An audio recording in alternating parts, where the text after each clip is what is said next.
సింధూర గదిలో లేదు. ఇంకా చంటిగాడు కూడా గదిలో లేడు. వీళ్ళిద్దరూ ఖచ్చితంగా ఎక్కడికో బయటికి వెళ్లారు. ఈ విషయాన్ని ఎలా చేయాలి? ఇప్పుడే వెళ్ళి అత్తమ్మకు చెప్తాను అని చెప్పేసి వెళ్ళిపోతూ, లేదు లేదు అలా చేయకూడదు. అలా చేస్తే అత్తమ్మకు మళ్ళీ నా మీద డౌట్ వస్తుంది. నేను చెప్పకనే సింధూర ఇంట్లో లేదు అన్న విషయం తెలియాలి. ఏం చేయాలబ్బా అని చెప్పేసి సింధూర బాగా అటు ఇటు తిరిగి ఆలోచిస్తూ ఉంటుంది. అమ్మ పాము పాము పాము అని గట్టిగా అరుస్తూ ఉంటుంది. అమ్మ పాము ఇక్కడే ఉంది ఇక్కడే ఉంది అని చెప్పేసి, అమ్మ నాన్న అత్తమ్మ రాండి తొందరగా ఇక్కడ పాము ఉంది అని చెప్పేసి చాముండి గట్టిగా అరుస్తూ ఉంటుంది. ఏమైంది చాముండి ఏముంది అని చెప్పేసి చెంచలమ్మ అడుగుతూ ఉంటుంది. అత్తమ్మ పాము ఇంత పెద్దగా ఉంది అత్తమ్మ, ఇక్కడిక్కడ తిరిగింది, ఇప్పుడే ఈ మెట్ల మించి పైకి వెళ్ళింది, సింధూర గదిలోకి వెళ్ళింది అత్తమ్మ అని చెప్పగానే, అమ్మో పామా అని చెప్పేసి రేణుక భవతి చెంచలం అందరూ భయపడుతూ ఉంటారు. బసవా బసవా ఇక్కడికి రండి, ఇక్కడ పాము వచ్చిందంట, మెట్ల మించి పైకి వెళ్ళింది, వెళ్ళండి సింధూర గదిలోకి అని చెప్పేసి చెంచలమ్మకి చెప్పగానే, సరే అమ్మగారు రే కర్రలు తీసుకెళ్ళండా అని రేణుక భవతి చెప్తూ ఉంటుంది. అమ్మో పామా ఇప్పుడు చెంచలమ్మ సింధూర గదిలో ఉండుంటుంది కదా అని చెప్పగానే చెంచలమ్మ భయపడిపోతూ ఉంటుంది. ఇక సింధూర వాళ్ళ నాన్నతో చెప్తుంది, నాన్న నువ్వు ఇలా చేయడం బాగాలేదు. అవునండి మనం గెలవటం అంటే చెంచలమ్మ గారిని అవమానించటమే కదా, మనం కాదు అది కాదు కదా కోరుకునేది, మనం ఈ ఊర్లో నుంచి వెళ్ళిపోదామండి. లేదు కావాలంటే మీరు వెళ్ళండి, నేను రాను, నా కూతురికి న్యాయం జరిగాకే నేను ఈ ఊర్లో నుంచి వస్తా అని చెప్పేసి ధర్మయ్య అయితే చెప్తూ ఉంటాడు. అది కాదండి, చూడు నేను ఎవ్వరి మాట వినదలుచుకోలేదు, దయచేసి ఇక్కడి నుంచి ఇక అందరూ వెళ్ళిపోండి అని చెప్పేసి అనగానే, నానా అది కాదు అని చెప్పేసి సింధూర చేపట్టుకుంటూ ఉంటుంది.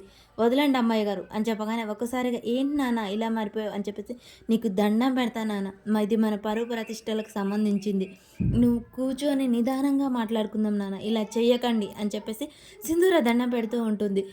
చూడు నా కూతురికి న్యాయం జరగాలి అమ్మాయి గారు, మీకు దండం పెడుతున్నాను, నా కూతురికి న్యాయం జరిగేలా చేయండి అని చెప్పేసి ధర్మయ్య కూడా సింధూరకు దండం పెడతారు.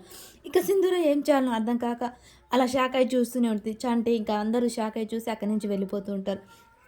ఇక ఈలోపే చెంచలమ్మ తన గదిలోకి వచ్చి ఏం తెలియనట్టు, చాముండి అత్తమ్మ ఇక్కడుంది అక్కడుంది పాము అని చెప్పేసి అడావిడి చేసేస్తుంది.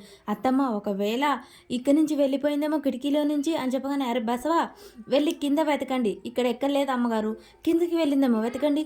అవును మనందరం ఇక్కడ వెతుకుతున్నాం, భవతి ఉండి సింధూరేది అని చెప్పగానే చెంచలమ్మ చాలా కంగారు పడిపోతూ ఉంటుంది. సింధూర మాత్రం ఆ కిటికీ వైపు చూపిస్తూ కిందికి వెళ్ళిందేమో పాము, ఫస్ట్ పాము చూడండి అని చెప్పేసి ఏమీ ఎరగనట్టు చూస్తూ ఉంటుంది. అయ్యో సింధూర కిందనే ఉంటుంది కదా, మరి ఎలాగా అత్తమ్మ మనం కిందికి వెళ్దాం పదా అని చెప్పేసి సింధూర చెంచలమ్మని కంగారు పెడుతూ ఉంటుంది.